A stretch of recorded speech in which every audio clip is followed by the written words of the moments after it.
बच्चों हम एनसीईआरटी कक्षा 10th के विज्ञान विषय का चैप्टर नंबर 11 जिसका नाम है मानव नेत्र तथा रंग बिरंगा संसार, उसके पार्ट फर्स्ट के अंदर नेत्र की संरचना और नेत्र की स्मंजन क्षमता का अध्ययन करेंगे। अब बच्चों, नेत्र की स्मंजन क्षमता और संरचना का अध्ययन करने से पहले हम ये देखते हैं कि हमारे शरीर के अंदर क्या पाई जाती हैं। 5 ज्ञानेंद्रियां होती हैं। इन 5 ज्ञानेंद्रियों को अगर हम देखें तो आँख, नाक, कान, जिह्वा और त्वचा हैं। इनमें त्वचा के द्वारा तो हमें स्पर्श का ज्ञान होता है, इसी तरीके से जिह्वा के द्वारा जो स्वाद कलिकाएं होती हैं उनके द्वारा हमें टेस्ट का ज्ञान होता है। और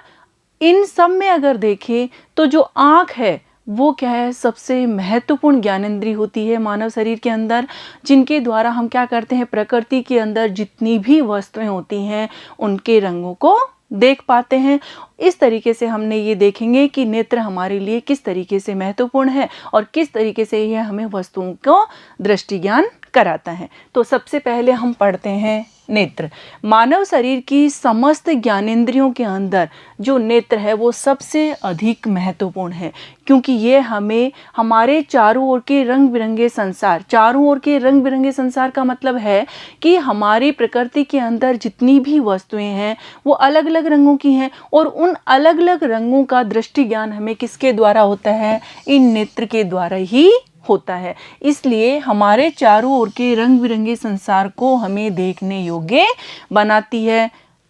नेत्र। उसके बाद में आता है कि मानव शरीर के अंदर एक जोड़ी नेत्र पाए जाते हैं। अब ये एक जोड़ी जो नेत्र होते हैं उनके अंदर क्या होगा बच्चों, कि जो प्रकाश संवेदनाएं होती हैं उन संवेदनाओं को ग्रहण कर हमें दृष्टि का ज्ञान कराते हैं। इसलिए नेत्र हमारे लिए क्या है, सबसे अधिक महत्वपूर्ण ज्ञानेंद्रिय है। उसके बाद में हम बच्चों ये देखते हैं कि ये 2.5 सेंटीमीटर लगभग क्या होती है, एक गोलाकार अंग है जिसे हम क्या कहते हैं, नेत्र गोलक कहते हैं। और ये जो नेत्र गोलक होता है वो नेत्र कोटर के अंदर स्थित होता है।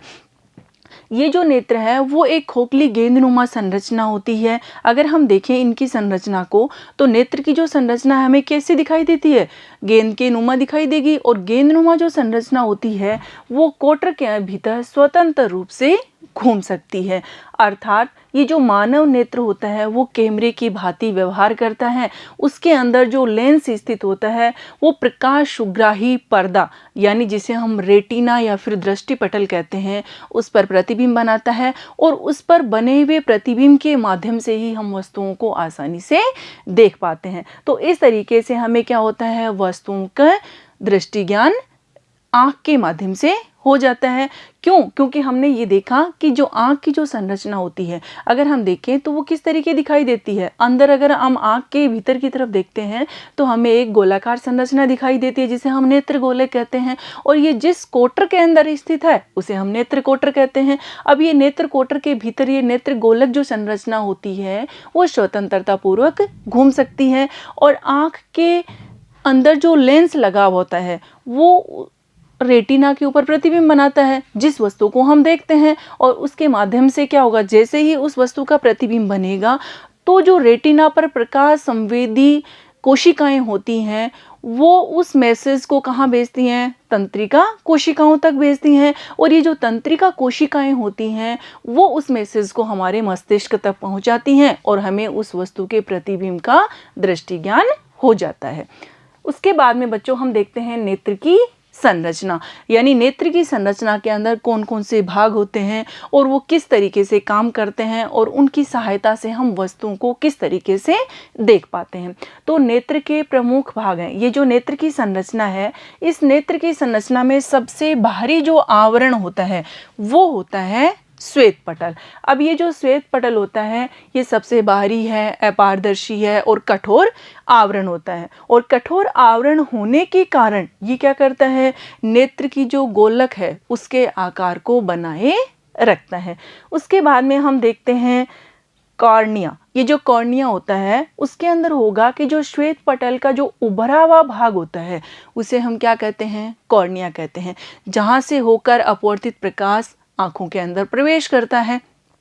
उसके बाद में बच्चों हम देखते हैं रक्तक पटल। ये जो रक्तक पटल होता है ये श्वेत पटल के अंदर की तरफ स्थित दूसरी झिल्ली होती है और इस झिल्ली के अंदर ये पारदर्शी होगी और साथ में ही ये क्या करती है, रेटिना को ऑक्सीजन और पोषण प्रदान करती है। इसी के साथ ये आने वाले जो प्रकाश है उसका अवशोषण कर लेती है और उसको क्या नहीं होने देती, परावर्तित नहीं होने देती, जिससे उस प्रतिबिंब की स्थिति वो स्पष्ट बनी रहती है। उसके बाद में हम देखते हैं दृष्टि पटल या रेटिना। यानी दृष्टि पटल और जो रेटिना जिसे हम कहते हैं उसके ऊपर हमें वस्तु का प्रतिबिंब प्राप्त होता है और इस पे क्या होती हैं, दृष्टि पटल या रेटिना पे प्रकाश संवेदी कोशिकाएं होती हैं। ये जो प्रकाश संवेदी या प्रकाश सुग्राही कोशिकाएं होंगी वो उस संवेदनाओं को तंत्रिका कोशिकाओं तक पहुंचाती हैं और तंत्रिका कोशिकाएं होती हैं वो उस सूचना को मस्तिष्क तक पहुंचाती हैं और जिससे हमें उस वस्तु का ज्ञान होता है, यानी उसका प्रतिबिंब हमारे रेटिना पर हमें प्राप्त होगा और जिसका ज्ञान किसके द्वारा होता है, प्रकाश सुग्राही कोशिकाओं के द्वारा मस्तिष्क को मैसेज पहुंचाने के बाद होता है। उसके बाद में हम देखते हैं कि रक्तक पटल पढ़ा हमने, दृष्टि पटल पढ़ा। उसके बाद में बच्चों अगर हम देखें तो ये जो लेंस है ये क्या होता है, एक जेलीवत पदार्थ के रूप में, यानी एक पारदर्शी प्रकाशीय युक्ति होती है। अब इस पारदर्शी प्रकाशीय जो युक्ति होती है ये पक्षमाभी जो पेशियां होती हैं उनके मध्य में लटका हुआ होता है। इस तरीके से अगर हम देखें तो जो परितरिका होती है, यानी जिसे हम आइरिस भी कहते हैं, तो ये जो परितरिका होती है वो क्या होगी कि एक क्या होती है, अपारदर्शी मांसपेशियों से युक्त बनी हुई संरचना होती है और जिसके मध्य में, यानी अगर हम देखें तो ये जो परितरिका के ऊपर जो छिद्र होता है जिसे हम क्या कहते हैं, पुतली कहते हैं। अगर ये बहुत तेज प्रकाश होता है तो पुतली का आकार क्या हो जाता है, छोटा हो जाता है और मंद प्रकाश होता है तो पुतली का आकार फैल जाता है, जिसकी वजह से हम वस्तुओं को देखते हैं। उसी तरीके से बच्चों ये नेत्रो जिसे हम जलीय द्रव भी कहते हैं, जो नेत्र लेंस और कॉर्निया के मध्य भरा हुआ होता है, ये क्या करता है, उस नेत्र गोलक के आकार को, यानी उसकी आकृति को गोलाकार बना के रखता है। उसके बाद में हम देखते हैं काचाभ द्रव। ये जो काचाभ द्रव होता है वो नेत्र के लेंस और रेटिना के मध्य भरा हुआ पारदर्शी पदार्थ होता है और ये क्या करता है, लेंस को, रेटिना को और साथ में इनको पोषण प्रदान करने के साथ साथ उन्हें नम बना के भी रखता है। तो ये हमारी क्या है, नेत्र के कुछ भाग हैं और उनके कार्य हैं। अब हम नेत्र की संरचना में सबसे पहले देखते हैं श्वेत पटल। यह नेत्र के सबसे बाहरी श्वेत अपारदर्शक एवं कड़ी परत होती है जो नेत्र गोलक के आकार को बनाए रखती है। ये हमने यहाँ देखा, ये क्या है, सबसे बाहरी आवरण है, अपारदर्शी है, कठोर है और ये क्या करती है, नेत्र गोलक के आकार को बनाकर रखती है। उसके बाद में हम देखते हैं कार्निया। ये श्वेत पटल है, उसके सामने वाला जो उभरा हुआ भाग होता है, यानी ये जो श्वेत पटल हुआ, अब इस श्वेत पटल के सामने वाला ये जो उभरा हुआ भाग होता है यही क्या होता है, कार्निया होता है। यहीं से क्या होती है, प्रकाश की किरणें होती हैं वो हमारे नेत्र में प्रवेश करती हैं और ये कैसा होता है, पारदर्शी होता है। उसके बाद में बच्चों हम देखते हैं रक्तक पटल। ये जो रक्तक पटल होता है ये श्वेत पटल, यानी ये जो श्वेत पटल है इसके नीचे की तरफ स्थित झिल्लीनुमा दूसरी परत होती है और इस रक्तक पटल है ये क्या करता है, रेटिना को ऑक्सीजन और पोषण प्रदान करता है और हमारी आंख में आने वाले जो प्रकाश हैं उसका अवशोषण कर लेके और जो आंतरिक सतह से प्रकाश का जो परावर्तन है उसको रोकता है, यानी परावर्तन को नहीं होने देता। इसी कारण बनने वाला जो प्रतिबिंब है वो हमें स्पष्ट रूप से दिखाई देता है। तो ये आ गया हमारा रक्तक पटल। उसके बाद में बच्चों हम देखते हैं दृष्टि पटल जिसे हम कहते हैं रेटिना। तो ये जो दृष्टि पटल होता है ये दृष्टि पटल होगा वो रक्तक पटल के नीचे की तरफ यानी अंदर की तरफ स्थित होता है और यहाँ पे क्या होगा, प्रकाश सुग्राही कोशिकाएं पाई जाती हैं जो क्या होंगी, जो वस्तु हम प्रतिबिंब के रूप में हमें दिखाई दे रही है उसकी संवेदनाओं को ग्रहण करती है और उन संवेदनाओं को ग्रहण करके तंत्रिका कोशिकाओं को प्रदान करती है और तंत्रिका कोशिका ये मैसेज हमारे मस्तिष्क तक पहुंचाती है। इस तरीके से रेटिना पे जो प्रतिबिंब बनता है जिससे हमें वस्तु दिखाई देती है। तो यह रक्तक पटल के नीचे स्थित पारदर्शक झिल्ली सदृश परत है, जिसे हम क्या कहते हैं, रेटिना कहते हैं, या फिर हम इसे दृष्टि पटल भी कहते हैं। अब बच्चों, इस परत पर ही वह स्थान यानी पीत बिंदु है जहाँ पे वस्तु का क्या बनता है, प्रतिबिंब बनता है। अब हम देखते हैं कि रेटिना में दो प्रकार की संवेदी कोशिकाएं पाई जाती हैं। एक होती है शलाकाएं और दूसरी होती हैं शंकु। शलाकाएं जो होती हैं वो कम संवेदी प्रकाश है उसके लिए सुग्राही होती हैं, और जो शंकु होती हैं वो हमें क्या करती हैं, रंगों का ज्ञान कराती हैं। इस तरीके से हमने देखा शलाकाएं हैं और शंकु हैं। तो शलाकाओं के द्वारा तो हम धीमे प्रकाश में भी वस्तुओं को देख पाते हैं, और शंकुओं के द्वारा हम विभिन्न प्रकार की वस्तुओं के रंगों को देख पाते हैं। नेक्स्ट देखो, वस्तु से आने वाला जो प्रकाश है, यानी हमने जैसे ये वस्तु रखी है, इस वस्तु से जो आने वाला प्रकाश है वो क्या होगा, कॉर्निया और नेत्र लेंस के अपवर्तित होकर, ये जो कॉर्निया हो गया यानी उभरा हुआ भाग हमारा श्वेत पटल का, और ये क्या हो गया, लेंस हो गया। अब ये क्या होगा, वस्तु से जो प्रकाश आ रहा है वो कॉर्निया और नेत्र लेंस है, उससे अपवर्तित होकर जब रेटिना पर पड़ता है, यानी हमारी इस रेटिना पर, आँख की रेटिना पर पड़ेगा, तो आँख की रेटिना पर जब पड़ता है तो आँख के रेटिना पर उपस्थित प्रकाश सुग्राही जो संवेदी कोशिकाएं हैं वो प्रकाश मिलते ही क्या हो जाएंगी, एक्टिव हो जाएंगी, और उस बनने वाले प्रतिबिंब के विद्युत संकेत हैं उनको तंत्रिकाओं तक पहुंचाती हैं, और तंत्रिकाएं होंगी वो ये इन्फॉर्मेशन हमारे मस्तिष्क तक पहुंचाती हैं, जिससे हमें उस वस्तु का जो प्रतिबिंब हमारी आँख के रेटिना पर बन रहा है उसका ज्ञान होता है। तो मस्तिष्क उस उल्टे प्रतिबिंब का क्या कर देता है, उचित संयोजन करता है, और उस वस्तु का हमें सीधा प्रतिबिंब दिखाई देता है। तो ये प्रतिबिंब हमें किस तरीके से दिखाई दे रहा है, रेटिना पर पड़ने वाली अपवर्तित प्रकाश की किरणों के कारण दिखाई दे रहा है। जैसे हमने ये वस्तु देखी, इस वस्तु से आने वाला जो प्रकाश है, यानी जिसे हम कहते हैं आपतित प्रकाश, तो वो क्या करता है, इस कॉर्निया और नेत्र लेंस से होकर कहाँ पड़ता है, रेटिना, और रेटिना के पित बिंदु पर वो क्या करता है, प्रतिबिंब बनाता है। लेकिन उस प्रतिबिंब का ज्ञान हमें इस तरीके से होगा कि जैसे ही वो प्रतिबिंब बनेगा तो जो रेटिना पर उपस्थित प्रकाश संवेदी कोशिकाएं होती हैं वो इन विद्युत संकेतों को ग्रहण करती हैं और हमारे तंत्रिका तंत्र तक पहुंचाती हैं, और तंत्रिका तंत्र में उपस्थित तंत्रिका कोशिका होती है वो हमें क्या करती है, उस सूचना को मस्तिष्क तक पहुंचाती है, और मस्तिष्क जो प्रतिबिंब है उसका संयोजन करके हमें स्पष्ट और सीधा प्रतिबिंब दिखाता है, जिससे हम क्या करते हैं, वस्तुओं को देख पाते हैं। उसके बाद में हम देखते हैं पारितारिका या आइरिस।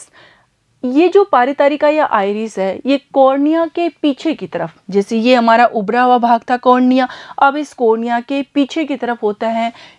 क्या है, एक अपारदर्शी है और रेशेनुमा मांसपेशियों से बनी हुई संरचना होती है, और जिसके मध्य में एक छोटा छिद्र होता है, और नेत्र का जो रंग होता है वो इस पारितारिका या आइरिस के कारण ही होता है। तो अगर हमसे ये प्रश्न पूछें कि नेत्र का रंग कौन सी संरचना के कारण होता है, तो बच्चों ये हमें ध्यान रखना है कि नेत्र का रंग है वो पारितारिका या आइरिस के कारण होता है। इस तरीके से हमने देखा ये पारितारिका है, और इस पारितारिका के मध्य में जो छिद्र होता है जिसे हम क्या कहते हैं, पुतली कहते हैं। तो जो पुतली है ये हमने बच्चों ये देखा कि ये जो पारितारिका है इसके मध्य में छिद्र है जिसे हमने क्या कहा, पुतली कहा। तो पारितारिका के बीच स्थित छिद्र को क्या कहते हैं, पुतली कहते हैं, जहां से गुजरकर प्रकाश क्या करता है, नेत्र लेंस तक पहुंचता है। ये पारितारिका के मध्य में जो छिद्र है जिसे हमने पुतली कहा, यहां से आने वाला प्रकाश इस नेत्र लेंस के अंदर प्रवेश करता है, और पारितारिका की जो मांसपेशियां होती हैं, क्योंकि पारितारिका क्या है, मांसपेशियों से बनी हुई एक अपारदर्शी संरचना होती है, तो मांसपेशियों के संकुचन और उसके विस्तारण से ही हमें क्या होगा, पुतली का आकार कम या ज़्यादा होता है, और पुतली के आकार के कम या ज़्यादा होने पे, यानी जब तीव्र प्रकाश होगा तो पुतली का आकार क्या हो जाएगा, छोटा हो जाएगा, और जब मंद प्रकाश होगा तो पुतली का आकार है वो बढ़ जाता है, और जिससे हमें वस्तुएं स्पष्ट दिखाई देती हैं। जैसे हम बाहर से धूप से अगर अंदर कमरे में प्रवेश करते हैं, जब धूप से हम कमरे के अंदर प्रवेश करते हैं तो एकदम से हमें क्या दिखता है, अंधेरा सा दिखता है, हमें वस्तुएं दिखाई नहीं देती। उसका कारण है कि पुतली के आकार का छोटा हो जाना। इसी तरीके से जब हम अंधेरे कमरे से बाहर धूप के अंदर जाते हैं या प्रकाशमय जगह पे जाते हैं तो पुतली का आकार क्या हो जाता है, बढ़ जाता है और जिससे हमें वस्तुएं दिखाई देती हैं। उसके बाद में बच्चों नेत्र लेंस। ये जो हमारे आँख के अंदर जो लेंस होता है वो लचीले पारदर्शी पदार्थ का बना हुआ एक अर्धठोस उभयोतल आकृति का लेंस होता है। ये जो लेंस होता है वो पारितारिका के पीछे स्थित होता है और क्या होगा, सिलियरी जो पेशियानी पक्षमाभी पेशियों के बीच में लटका हुआ रहता है और इन पक्षमाभी पेशियों के दबाव से इनमें जो वक्रता त्रिज्या होगी उसको घटाया या फिर बढ़ाया जा सकता है और इस वक्रता त्रिज्या के घटने और बढ़ने से ही हमें वस्तुओं की जो आकृति है उसका प्रतिबिंब छोटा या बड़ा है वो प्राप्त होता है। उसके बाद में यह कॉर्निया से अपवर्तित प्रकाश की किरणों को क्या कर देता है, रेटिना पर फोकसित कर देता है जहाँ पे उसका प्रतिबिंब बनता है और वो प्रतिबिंब हमें दिखाई देता है। अब इससे बनने वाला जो प्रतिबिंब होगा वो छोटा होगा, वास्तविक होगा और उल्टा होता है। अगर हम देखें तो इस तरीके से बच्चों ये क्या है, कॉर्निया। कॉर्निया के अंदर की तरफ ये आइरिस जिसे हमने पारितारिका भी कहा था और इसके मध्य में जो छिद्र है जिसे हम क्या कहते हैं, पुतली कहते हैं और ये है हमारा नेत्र लेंस। अब इस नेत्र लेंस के अंदर यानी पुतली से होकर जैसे ही प्रकाश अंदर प्रवेश करता है तो प्रकाश के अंदर प्रवेश करने के पश्चात इसकी वक्रता त्रिज्या के बढ़ने और घटने से क्या होगा, जो प्रकाश प्रवेश कर रहा है वो कम या ज़्यादा किस तरीके से रेटिना पर पहुंचता है और जिससे वस्तु का जो प्रतिबिंब है वो छोटा और बड़ा हमें प्राप्त होता है। अब इस रेटिना के ऊपर जो प्रकाश संवेदी कोशिकाएं हैं वो प्रकाश संवेदी कोशिकाएं हैं उन संकेतों को तंत्रिका कोशिकाओं तक, और तंत्रिका कोशिकाएं जो होती हैं वो उन संवेदनाओं को हमारे मस्तिष्क तक पहुंचाती हैं जिससे हमें वस्तु के ज्ञान होता है यानी वस्तु को हम देख पाते हैं। तो इस तरीके से हमने देखा कि लेंस के माध्यम से जो वक्रता त्रिज्या के बढ़ने या घटने से हमें वस्तु का प्रतिबिंब किस तरीके का प्राप्त होता है। उसके बाद में हम देखते हैं जलीय द्रव। जलीय द्रव जो होता है बच्चों वो क्या होगा, कॉर्निया और नेत्र के लेंस के मध्य में भरा हुआ पारदर्शी पदार्थ होता है। यानी कॉर्निया और नेत्र लेंस के मध्य में एक पतला पारदर्शक पदार्थ जो भरा होता है जिसे हम जलीय द्रव या फिर नेत्रोद द्रव भी कहते हैं। ये इस भाग में क्या करता है, उचित दबाव बनाकर रखता है और इस उचित दबाव बनाए रखने के कारण ही नेत्र की आकृति कैसी होती है, गोल होती है। यानी नेत्र की आकृति को गोल बनाए रखने में भी ये हमारी मदद करता है। कॉर्निया लेंस व अन्य भागों को नम बना के रखने का कार्य और साथ में उन्हें पोषण प्रदान करने का काम भी करता है। तो इस तरीके से हमने देखा कि जो जलीय द्रव होता है वो हमारी नेत्र की आकृति को गोलाकार बनाए रखने का काम करता है और नेत्र गोलक, कॉर्निया, लेंस व अन्य भागों को नम बना के रखने के साथ साथ पोषण प्रदान करने का काम भी करता है। नेक्स्ट देखो कांचा द्रव। एक तो हमने पढ़ा जलीय द्रव जिसे हमने कहा था नेत्रोद द्रव, जो कहाँ भरा हुआ था, कॉर्निया और नेत्र लेंस के मध्य में भरा हुआ था। यह है हमारा काचाभ द्रव, यानी नेत्र लेंस और रेटिना के मध्य में भरा हुआ जो पारदर्शक द्रव होता है उसे ही हम क्या कहते हैं, काचाभ द्रव कहते हैं। अब ये नेत्र गोलक की जो आकृति है उसको बना के रखता है और साथ में क्या करता है, रेटिना की सुरक्षा का काम भी करता है। तो इस तरीके से अगर हम देखें तो ये जो नेत्र लेंस है और रेटिना है उसके मध्य में जो पारदर्शक तरल पदार्थ भरा रहता है उसे ही हम क्या कहते हैं, काचाभ द्रव कहते हैं, जो रेटिना की सुरक्षा करता है जिससे हमें क्या हो, स्पष्ट प्रतिबिंब प्राप्त हो सके। जो नेक्स्ट टॉपिक है हमारा चाक्षुष विकृति का कारण। चाक्षुष विकृति का कारण का मतलब है कि अगर हम वस्तुओं को देखें और हमें ना तो निकट की वस्तु स्पष्ट दिखाई दे और ना ही हमें दूर की वस्तु स्पष्ट दिखाई दे, इसका मतलब ये हुआ कि हमारी नेत्र की संरचना के किसी भी भाग के क्षतिग्रस्त होने पे हमें वस्तुओं का स्पष्ट प्रतिबिंब प्राप्त नहीं होता। क्यों? क्योंकि देखो हम देखते हैं कि नेत्र की संरचना में सबसे पहले हमने देखा श्वेत पटल होती है जो क्या करती है, नेत्र गोलक के आकार को बना के रखती है। उसके बाद में हमने देखा कॉर्निया, जहां से होकर अपवर्तित प्रकाश क्या करता है, प्रवेश करता है और नेत्र कॉर्निया से होकर पुतली के अंदर से जो प्रकाश प्रवेश करेगा वो नेत्र लेंस में प्रवेश करेगा, और नेत्र लेंस की जो वक्रता त्रिज्या है उसके घटने और बढ़ने से क्या होगा, जो जितना प्रकाश अंदर प्रवेश करता है और रेटिना पर पड़ता है, तो रेटिना पर उपस्थित जो प्रकाश संवेदी कोशिकाएं होती हैं वो उन संवेदनाओं को ग्रहण करती हैं और उनको तंत्रिका कोशिकाओं तक पहुंचाती हैं, और उसके बाद में तंत्रिका कोशिकाएं जो होती हैं उनको हमारे मस्तिष्क तक पहुंचाती हैं। लेकिन अगर इनमें से कोई भी एक भाग क्षतिग्रस्त हो गया तो वो प्रकाश हमारे आँख के रेटिना तक नहीं पहुंच पाता, और जिससे हमें वो वस्तु स्पष्ट दिखाई देती नहीं है, ना तो निकट की दिखती है और ना ही दूर की वस्तु हमें दिखाई देती है। तो इस तरीके से चाक्षुष विकृति उत्पन्न होने का ये कारण बन जाता है। तो अगर हम देखें इसको किस तरीके से लिखेंगे लैंग्वेज के रूप में, दृष्टि तंत्र के किसी भी भाग के क्षतिग्रस्त होने से अथवा कुसंक्रियाओं से दृष्टि प्रकारियों में सार्थक क्षति हो सकती है, यानी वस्तु हमें स्पष्ट दिखाई नहीं दे सकती। उदाहरण के लिए प्रकाश संचरण में सम्मिलित कोई भी संरचना, यानी नेत्र की संरचना में से अगर कोई भी अंग, जैसे कार्निया है, पुतली है, अभिनेत्र लेंस है, नेत्रोद है,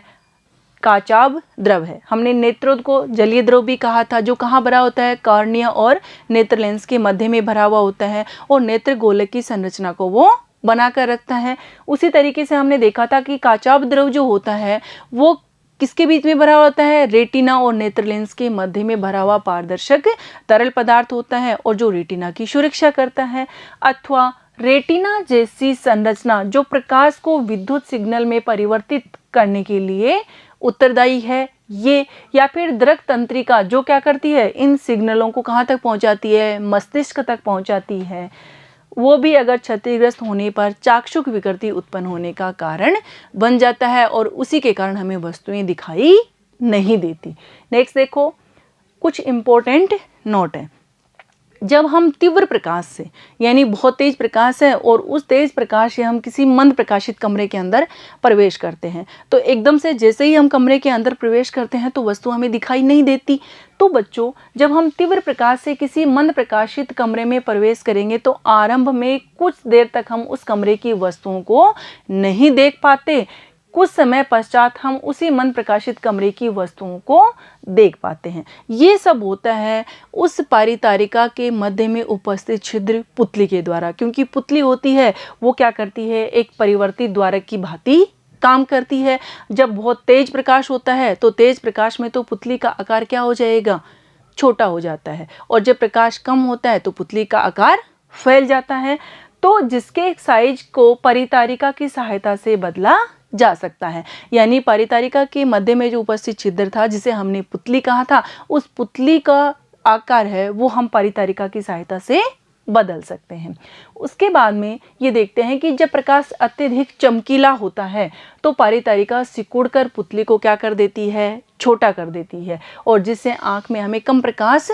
पहुंचता है और वस्तु हमें उसी तरीके से दिखाई देगी। उसके बाद में जब प्रकाश मंद होता है तो परितारिका क्या हो जाती है, फैल जाती है, और जिसके कारण पुतली का आकार क्या हो जाएगा, बड़ा हो जाता है, और पुतली का आकार बड़ा हो जाएगा जिससे क्या होगा, आँख में अधिक प्रकाश प्रवेश कर सकता है, और इस प्रकार मंद प्रकाश में परितारिका की जो स्थिरता से पुतली पूर्ण रूप से खुल जाती है और उस वस्तु में हमें स्पष्ट रूप से दिखाई देती है। तो ये बच्चों हमने इस तरीके से देखा कि जब चमकीला प्रकाश हो, यानी हम धूप से अगर अंदर कमरे में प्रवेश करते हैं तो कमरे में तो प्रकाश कम है और धूप में प्रकाश बहुत ज़्यादा तेज था, तो चमकीला प्रकाश होने के कारण उस पुतली का आकार क्या होगा, परितारिका की सहायता से छोटा हो गया और कम प्रकाश हमारी आंखों तक पहुंचता है। उसी तरीके से जब हम कमरे के अंदर प्रवेश करते हैं तो कमरे में प्रकाश कम होने के कारण उस पुतली का आकार परितारिका की सहायता से फैल जाता है और हमारी आंखों तक अधिक प्रकाश पहुंच पाता है, जिससे हमें वस्तुओं का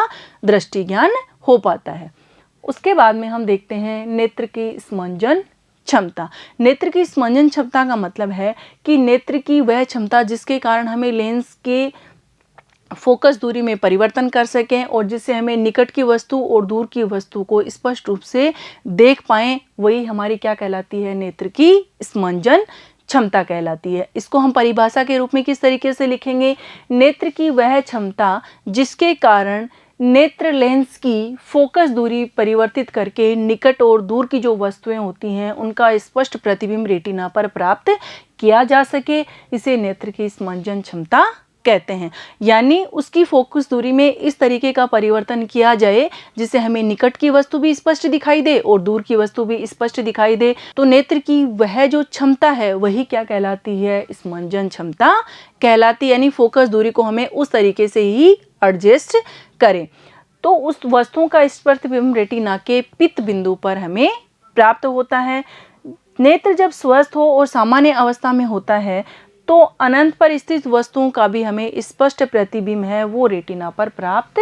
होता है। तो इस तरीके से बच्चों हमने देखा कि नेत्र की जो स्मंजन क्षमता है उसमें फोकस दूरी में परिवर्तन करके निकट बिंदु और दूर बिंदु, यानी निकट बिंदु का मतलब है जिससे हम मिनिमम दूरी जो 25 सेंटीमीटर होती है वहाँ, और दूर बिंदु यानी अनंत तक हम वस्तुओं को देख पाते हैं। और नेत्र की ये जो क्षमता है वही जो हमने कहा नेत्र की स्मंजन क्षमता, और जिससे रेटिना पर स्पष्ट प्रतिबिंब प्राप्त हो सके और वो वस्तु हमें दिखाई दे सके। उसके बाद में हम देखते हैं कि जब वस्तु नेत्र के पास स्थित होती है तो नेत्र के जब पास स्थित होगी तो मांसपेशियों में स्वतः एक तनाव उत्पन्न हो जाएगा, और मांसपेशियों में जब तनाव होगा तो जिससे नेत्र का जो लेंस होगा वो बीच में से मोटा हो जाएगा, और जब नेत्र का लेंस बीच में से मोटा होगा तो इसके कारण उसकी जो फोकस दूरी है वो क्या हो जाएगी, कम हो जाती है, और इसका मतलब वो प्रतिबिंब होगा वो हमारे रेटिना पर हमें प्राप्त होता है और वो वस्तु हमें दिखाई देती है। उसके बाद में अभिनेत्र लेंस है वो रेशेदार जेलीवत पदार्थ का बना हुआ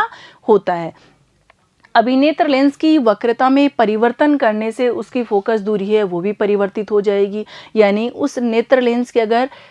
क्या करेंगे हम वक्रता त्रिज्या में परिवर्तन करेंगे तो उससे क्या होगी, उसकी फोकस दूरी के अंदर भी परिवर्तन हो जाता है, और फोकस दूरी में परिवर्तन होगा तो उनकी वक्रता में जो पक्षमाभी पेशियों के द्वारा रूपांतरित किया जा सकता है। यानी उनकी जो वक्रता त्रिज्या है उसमें पक्षमाभी पेशियों के स्थिलन और सिकुड़न के द्वारा उनमें रूपांतरण किया जा सकता है। उसके बाद में बच्चों हम देखें तो पक्षमाभी जो पेशियां होती हैं, यानी जो नेत्र लेंस होता है, हमने नेत्र के डायग्राम के अंदर देखा कि नेत्र लेंस के दोनों तरफ क्या स्थित होती हैं, पक्षमाभी पेशियों के मध्य में वो नेत्र लेंस लटका हुआ होता है। तो पक्षमाभी पेशियां जब स्थिर हो जाएंगी तो उनके स्थिर होने से क्या होगा, नेत्र लेंस पतला हो जाता है और उनकी फोकस दूरी है वो बढ़ जाती है, और फोकस दूरी के बढ़ने के कारण इस स्थिति में हम दूर रखी वस्तुओं को भी स्पष्ट रूप से देख पाने में समर्थ होते हैं। उसके बाद में हम देखते हैं कि जब पक्षमाभी पेशियां क्या हों, सिकुड़ जाएं, तो पक्षमाभी पेशियां जब सिकुड़ जाएंगी ना तो नेत्र लेंस कैसा हो जाएगा,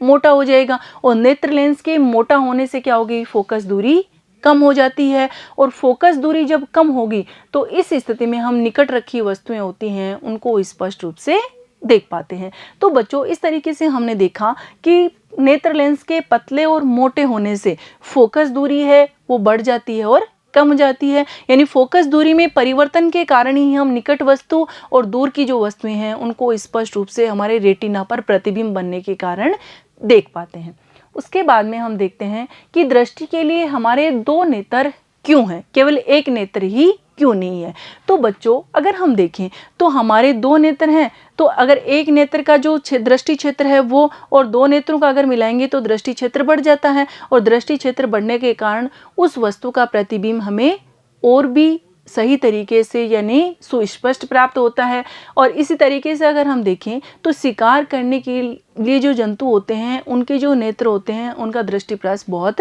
अधिक होता है, लेकिन हमारे तो दोनों ही नेत्र क्या होते हैं, यानी फ्रंट में यानी सामने की तरफ स्थित होते हैं, और उनके मध्य प्रतिबिंब है वो हल्का सा अगर एक आँख को अगर हम बंद करके देखें तो उस आँख के द्वारा जो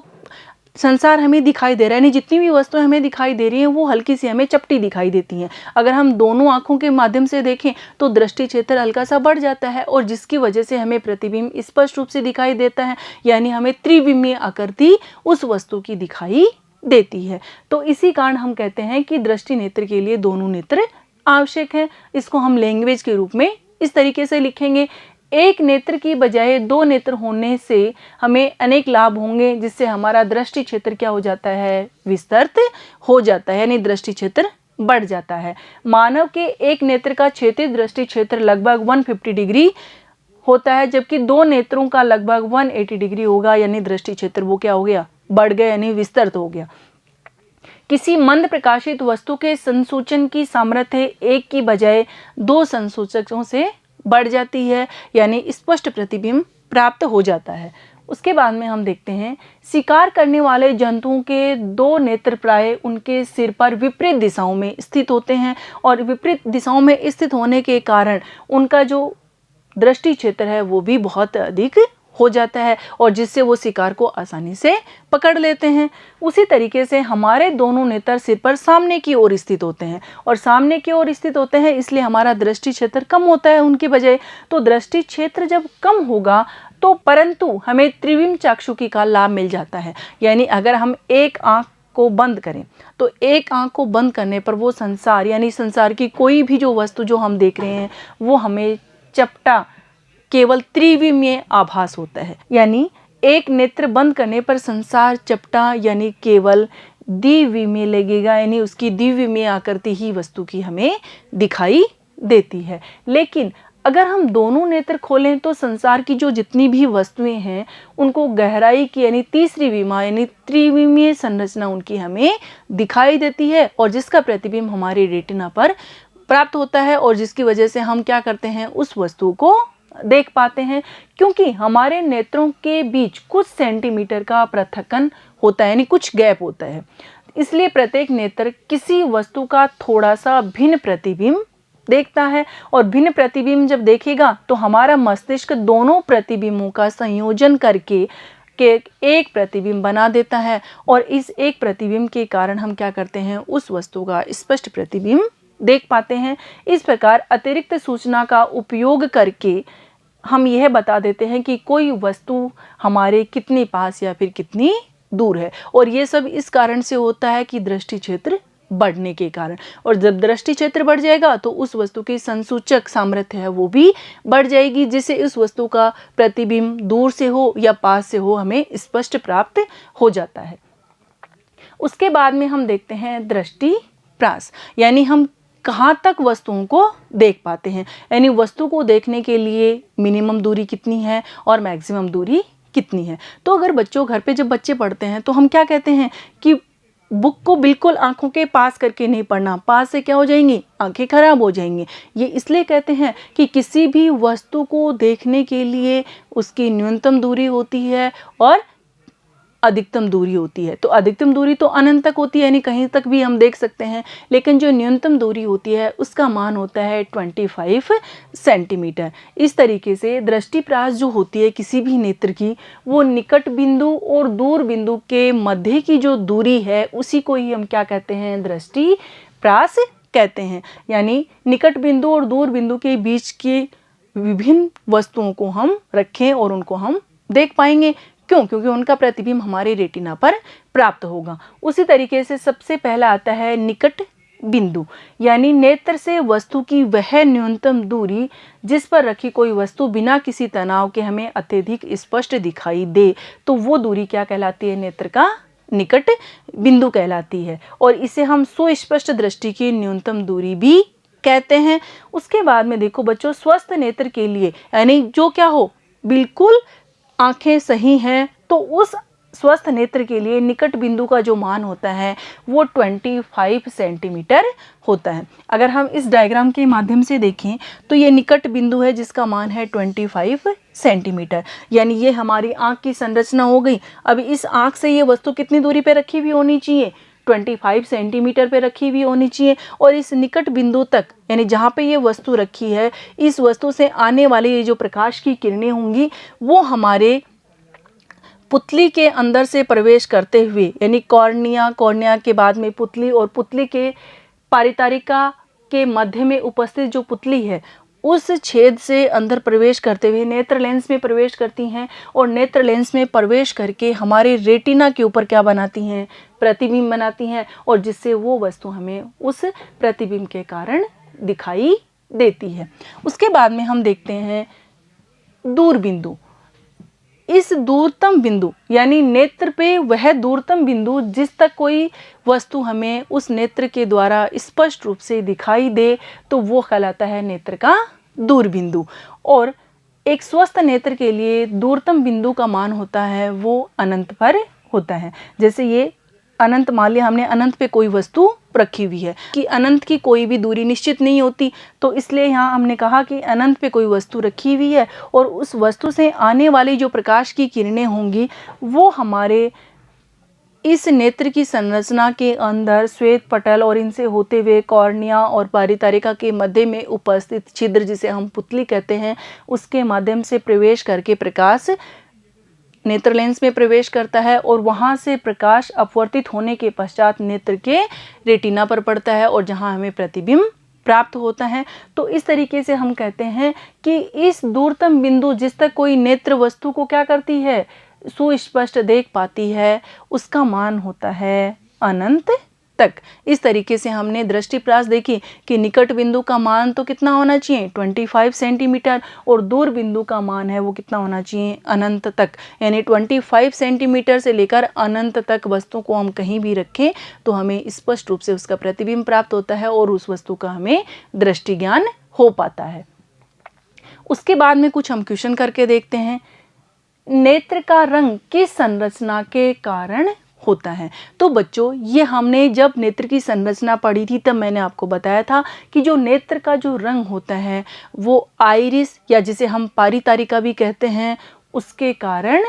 नेत्र का रंग हमें दिखाई देता है कि नेत्र ब्राउन कलर का है, ब्लू कलर का है या किस ब्लैक कलर की उसकी आइज़ हैं। ये जो कलर हम आँखों के बोलते हैं ना, वो हमें उस आइरिस के कारण ही दिखाई देते हैं। तो बच्चों, ये जो आइरिस होती है जिसे हम परितारिका भी कहते हैं, वो एक अपारदर्शी रेसेनुमा मांसपेशियों से बनी हुई संरचना होती है और इसके मध्य में जो छिद्र होता है जिसे हम क्या कहते हैं, पुतली कहते हैं, और इन्हीं से कॉर्निया के अंदर जो प्रवेश करा हुआ प्रकाश है वो इस पुतली के माध्यम से कहाँ पहुँचता है, नेत्र लेंस तक पहुँच पाता है। और इस तरीके से हमने नेत्र के रंगों का